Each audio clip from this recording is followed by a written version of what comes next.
Icarus and Daedalus by Josephine Preston Peabody. Among all those mortals who grew so wise that they learned the secrets of the gods, none was more cunning than Daedalus. He once built for King Minos of Crete a wonderful labyrinth of winding ways so cunningly tangled up and twisted around that once inside, you could never find your way out again without a magic clue. But the king's favor veered with the wind, and one day he had his master architect imprisoned in a tower. Daedalus managed to escape from his cell, but it seemed impossible to leave the island, since every ship that came or went was well guarded by order of the king. At length, watching the sea, gulls in the air, the only creatures that are sure of liberty, he thought of a plan for himself and his young son Icarus, who was captive with him.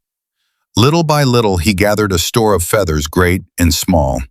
He fastened these molded thread, with together them in with wax, and so fashioned two great wings like those of a bird.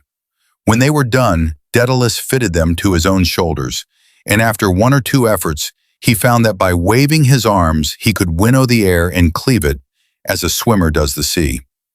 He held himself aloft, wavered this way and that with the wind, and at last, like a great fledgling, he learned to fly. Without delay, he fell to work on a pair of wings for the boy Icarus, and taught him carefully how to use them, bidding him beware of rash adventures among the stars.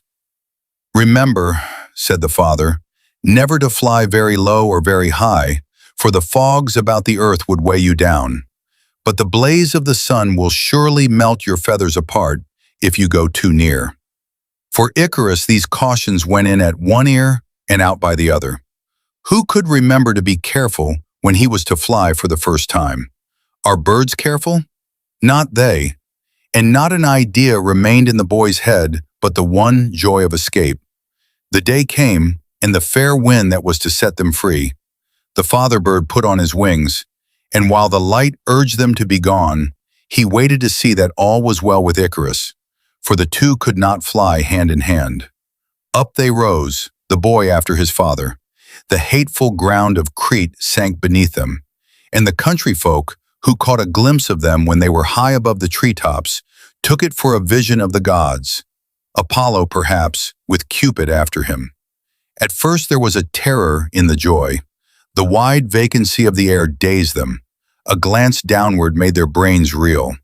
But when a great wind filled their wings, and Icarus felt himself sustained, like a halcyon bird in the hollow of a wave, like a child uplifted by his mother, he forgot everything in the world but joy.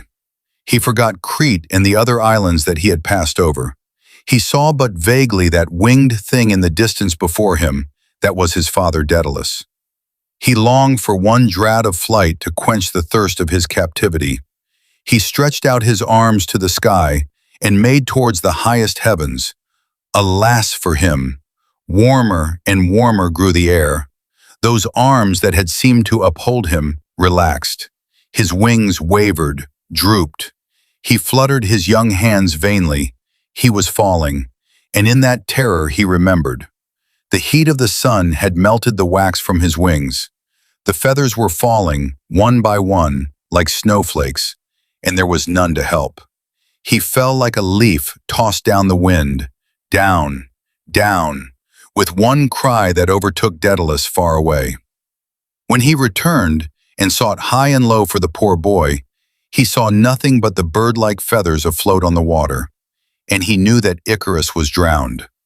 The nearest island he named Icaria, in memory of the child, but he, in heavy grief, went to the temple of Apollo in Sicily, and there hung up his wings as an offering.